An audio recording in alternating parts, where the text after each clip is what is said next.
अपनी पत्नी को थप्पड़ मारकर चिका सीओ तेरा बाप है, तेरा ख्याल रखता है। तू मेरी शिकायत करेगी सीओ से, तू उसे मेज पर के ऐसे उठा पत्नी के सर पर दे मारी। चोट कैप्टन कपूर की पत्नी के कान के पास लगी, उसका कान फट गया, बेहोश होकर गिर पड़ी। नशे में चूर कैप्टन कपूर को पता ही नहीं चला कि उसकी पत्नी को इतनी गहरी चोट लगी है। क्या उस रात तुम इस कमरे में मौजूद थे? Speak out! How the hell you know what happened that night? Sir मैं उस रात मौजूद नहीं, लेकिन कोई और है इस हादसे के दशमदीद गवाह। कौन? रामचंद्र। सर वो उन दिनों कैप्टन कपूर का सेवा था, मेरा मतलब वर्दरी थी। उसने श्रीमती कपूर को अस्पताल पहुंचाया। सर मैं झूठ बोल सकता हूँ, रामचंद्र झूठ बोल सकता है, लेकिन ये कागज नहीं, ये उस एप्लीकेशन की फोटोकॉपी जो श्रीमती कपूर ने सीओ साहब को दिया। वो अपने माता पिता के घर दिल्ली है, आज डिवोर्स के लिए केस फाइल किया है, चार्ज लगाया है एनिमल बिहेवियर। ये उस डिवोर्स केस की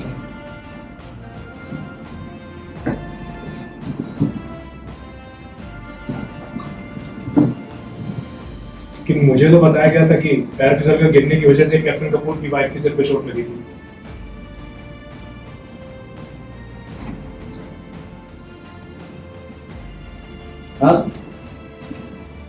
ऐसा ही होता यार, पत्नी का फिसलता हमेशा पति का कभी। आप शायद जानते नहीं श्रीमती कपूर ने अस्पताल के सीईओ के आगे क्या स्टेटमेंट किया। वो तो सिविल पुलिस को केस देने की जिद कर रही थी, लेकिन रेजिमेंट के कुछ अफसरों ने भाईचारा निभाया, अस्पताल के सीईओ को मनाया। केस अगर सिविल पुलिस को दिया गया तो सेना की कितनी बदनामी हो।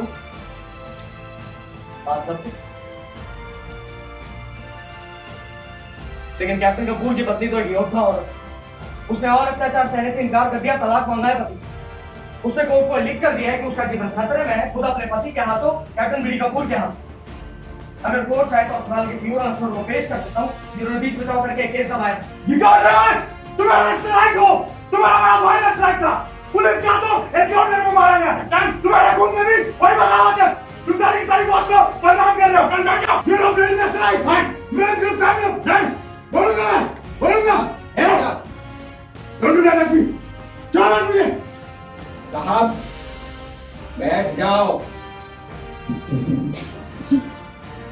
बैठो।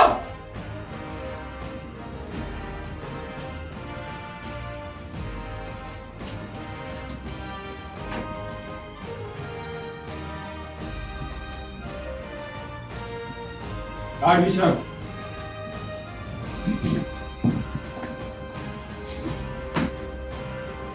कोर्ट कल सुबह 9 बजे लगी।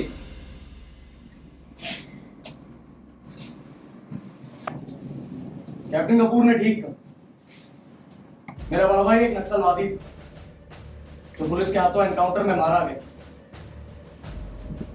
वो बहुत बड़े और बहुत सच्चे सपने देखता है, और जो लोग सच्चे सपनों को साकार करने की कोशिश करते हैं, ये लोग कभी भी अपनी मौत नहीं मरते। उनकी मृत्यु हमेशा दूसरों के हाथ होती।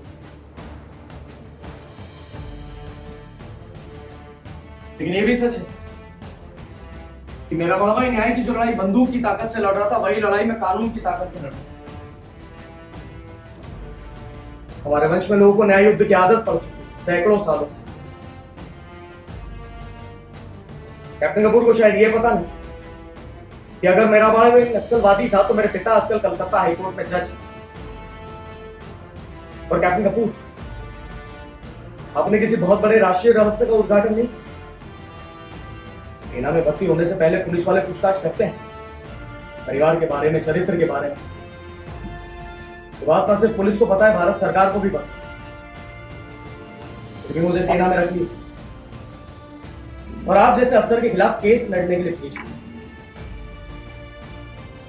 शायद इसलिए नाराज हैं आप। सर मेरी रिक्वेस्ट है कि कैप्टन कपूर की इस बात को कोर्ट नोट न करें। वो गुस्से और घबराहट में ये फालतू बातें कह रही है। Distance after all he is a human being. Really easy.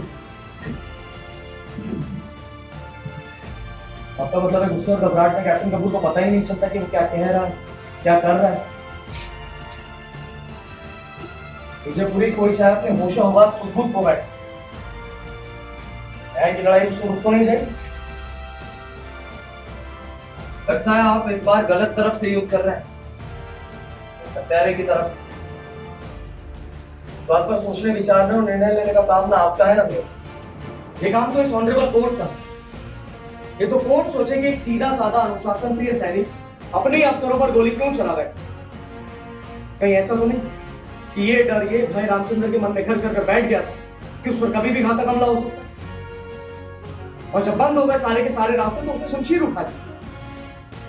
ये आदमी अगर अपनी पत्नी पर हमला कर सकता है, जानलेवा हमला, तो पता नहीं उसने रामचंद्र के साथ क्या सलूक किया होगा कि उसे हथियार उठाना पड़ा। फिर जाने पर प्राणों का खतरा होने पर गाय भी सींग मारती। रामचंद्र तो एक सीधा साधा इंसान जो शायद अपने प्राण बचाने के लिए प्राण लेने पर मजबूर हो गए। कहीं आप ये साबित करने की कोशिश तो नहीं कर रहे कि उस एशट्रे मारने वाली घटना से रामचंद्र इतना डर, इतना दहशतजदा हो गया कि उसने गोली चला दी? जिस रात रामचंद्र ने गोली चलाई, हत्या की, उस रात इन दो अफसरों के पास हथियार के नाम पर छुरी कांटा भी नहीं।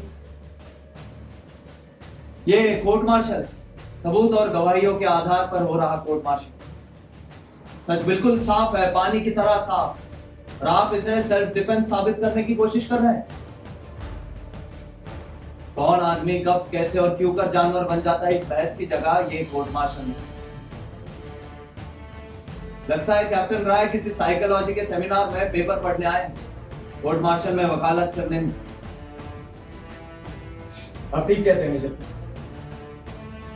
मुझे ऐसी बातें नहीं करनी चाहिए। हम सब तो यहाँ एक छोटे से सच की तलाश में बहस कर रहे हैं और ले बैठा मैं एक बड़े सत्य और लंबी लड़ाई की बात।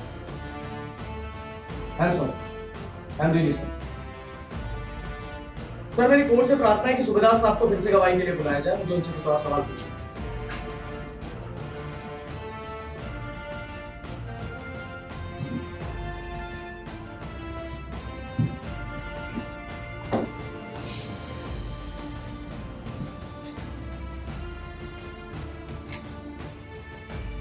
सूबेदार साहब, आप बिल्कुल मत सोचिए कि परेशान करने के लिए आपको फिर से गवाही के लिए बुलाया। आप तो जानते हैं सूबेदार एक पुल की तरह होता है, जवानों और सीओ के बीच बना पुल। जवानों की शिकायतें, उनके सुख दुख इसी पुल से होकर सीओ तक पहुंचता है, और सीओ भी आप ही के माध्यम से जवानों तक पहुंचता है। जवानों के बारे में कोई भी जानकारी हासिल करने का रास्ता आप ही। तो गलत बात तो नहीं कर रहा हूं साहब? जब सीओ साहब ने रामचंद्र के लिए प्रतिदिन 2 किलो दूध और बादाम की अतिरिक्त खुराक लगाई, तब क्या रामचंद्र कैप्टन कपूर का सेवादार, मेरा मतलब अर्दली था? नहीं सर, रेजिंग डे पर जब रामचंद्र ने 5000 मीटर की दौड़ की थी, तब सीओ साहब ने उसके लिए एक्स्ट्रा डाइट का ऑर्डर किया। इसके बाद ही रामचंद्र को कैप्टन साहब की अर्दली की ड्यूटी दी गई। सीओ ने खुराक लगाई कि रामचंद्र उत्तरी कमान के खेल मुकाबलों के लिए तैयारी करे, अभ्यास करे, और लगा दिया आपने उसे कैप्टन कपूर का सेवादार। क्यों सर, कैप्टन कपूर ने ही मुझे कहा था कि रामचंद्र को उनका सेवादार बताओ। बताया नहीं आपने कि सीओ ने उसे तैयारी के लिए वक्त दिया? सर, कैप्टन कपूर ने कहा था कि वो खुद रामचंद्र को दौड़ की तैयारी करवाएंगे, सुबह शाम उसके साथ दौड़ेंगे। वो 5000 मीटर के चैंपियन रह चुके। मुझे उनकी बात ठीक लगी, इसलिए। क्या कैप्टन कपूर का सेवादार बनने के बाद रामचंद्र सवेरे शाम अभ्यास के लिए ग्राउंड में आता था? जी सर, आता था।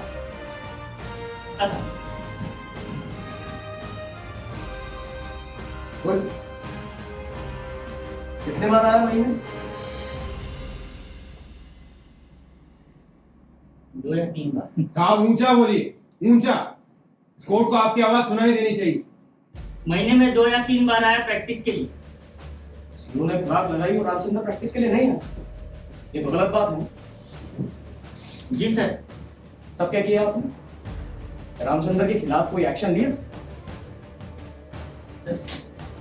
रामचंद्र से पूछा था सर, उसने बताया था कि प्रैक्टिस के टाइम कैप्टन साहब घर का कोई ना कोई काम बता देते थे, इसलिए वो प्रैक्टिस। अब ये सेवादार की ड्यूटी क्या हो? उसे अफसर का सहायक, मेरा मतलब अर्दली, क्यों लगाया जाए? रूल के मुताबिक तो अर्दली की ड्यूटी है अफसर की वर्दी तैयार करना, हथियार साफ रखना, लेकिन आप तो जानते हैं। हाँ, जानता हूँ।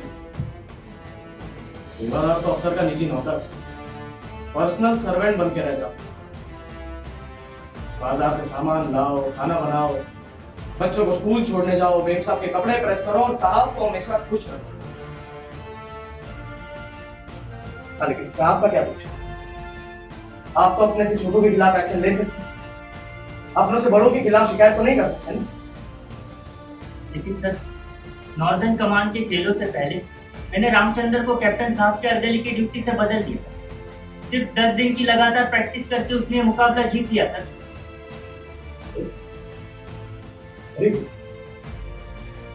आपने खुद हटाया उसे सेवादार की ड्यूटी से या किसी और के कहने?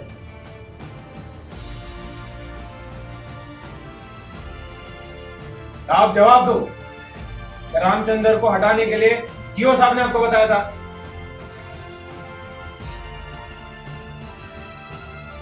सर, रामचंद्र ने मुझसे शिकायत की थी। क्या शिकायत की?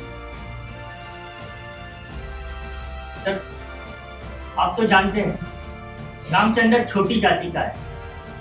कैप्टन साहब उसे ओए हरिजन कहकर पुकारते थे। रामचंद्र ने मुझे ड्यूटी बदलने के लिए कहा, नहीं तो उसने सीओ साहब के दरबार में शिकायत करने का पक्का इरादा कर लिया था सर। और मान लिया आपने गलत शिकायत रामचंद्र की। अगर कैप्टन कपूर उसे ओए हरिजन कहकर पुकारते थे तो उसमें बुरा मानने वाली कौन सी बात है? हरिजन शब्द तो राष्ट्रपिता महात्मा गांधी का दिया होगा। अगर रामचंद्र को हरिजन कहा गया तो एक गाली कैसे हो गई? आपको अफसरों के खिलाफ जवानों की झूठी शिकायत नहीं सुननी चाहिए सुबेदार साहब। नहीं सर, ये बात नहीं। तो फिर क्या बात? क्या शिकायत की थी रामचंद्र? सर, रामचंद्र ने बताया था कि कैप्टन साहब उसे गाली देते थे, चूड़ा और भंगी कहकर पुकारते थे सबके सामने। तब क्या किया रामचंद्र ने? उसने उनके घर काम करने से इनकार कर दिया। ये साहसिक जवान कि वो अफसर का काम करने से इनकार कर? आप और सीओ साहब तो पहले ही बयान दे चुके हैं कि रामचंद्र अपनी ड्यूटी का बहुत पक्का है। उसके इनकार करने पर कोई एक्शन नहीं लिया? नहीं सर। क्यों? आखिर क्यों? सर, एक दिन अति हो गई सर। कौन सी अति हो? एक दिन कैप्टन साहब के घर कुछ मेहमान आए हुए। ड्राइंग रूम में एक छोटी बच्ची ने पॉटी कर दी। कैप्टन साहब ने रामचंद्र को पॉटी साफ करने के लिए कहा, उसने इनकार कर दिया सर। देसी भाषा में बताइए, पॉटी मतलब? टट्टी! रामचंद्र ने साहब की बच्ची की टट्टी उठाने से इनकार कर दिया। साहब ने सब मेहमानों के सामने कहा, जात का चूड़ा और टट्टी उठाने में करवा दिया। तुम्हारी पुरखे पुश्तों से हम लोगों की टट्टी की टोकरी सिर पर उठाते आ रही है। रामचंद्र झूठ भी तो बोल सकता है। नहीं सर, रामचंद्र कभी झूठ नहीं बोलता। मैंने कई बार खुद सुना अपने कानों से इन गालियों को। आपने सीओ से शिकायत की इस बात? नहीं सर, मैंने सोचा झगड़ा निपटा दो, इतनी गंदी बात न फैले तो ठीक। सोचा। अन्याय की बात को कभी नहीं फैलने देना चाहिए। उसे तो हमेशा से बड़े लोग दबाते आ रहे, लेकिन आप शायद जानते नहीं, छोटा अन्याय हमेशा बड़े अन्याय को जन्म देता। अगर आप सीओ साहब के नोटिस में सारी बातें लाते तो ना वो खून होता ना एक कोर्ट मार्शल। सर, मैंने सोचा। बिल्कुल ठीक सोचा। सरकारी बेवकूफ है जो कर्नल को सीओ बनाती, सूबेदार को सीओ बनाना चाहिए। मुझसे गलती हो गई सर। मुझे सीओ साहब को सब कुछ बता देना चाहिए था, फिर शायद ये खून ना होता।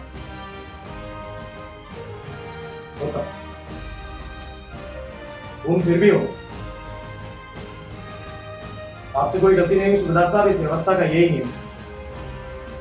छोटे आदमी की शिकायत को वही दबा दो और बड़े आदमी की गलती देखकर आंखें बंद। नहीं, आपसे कोई गलती नहीं हुई, आप जा सकते हैं अपनी जगह।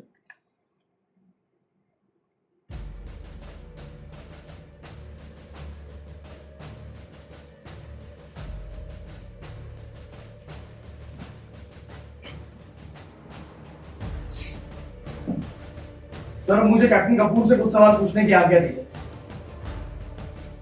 अब हत्या के चश्मदीद गवाह कैप्टन बीडी कपूर की बारी है गवाही देने की।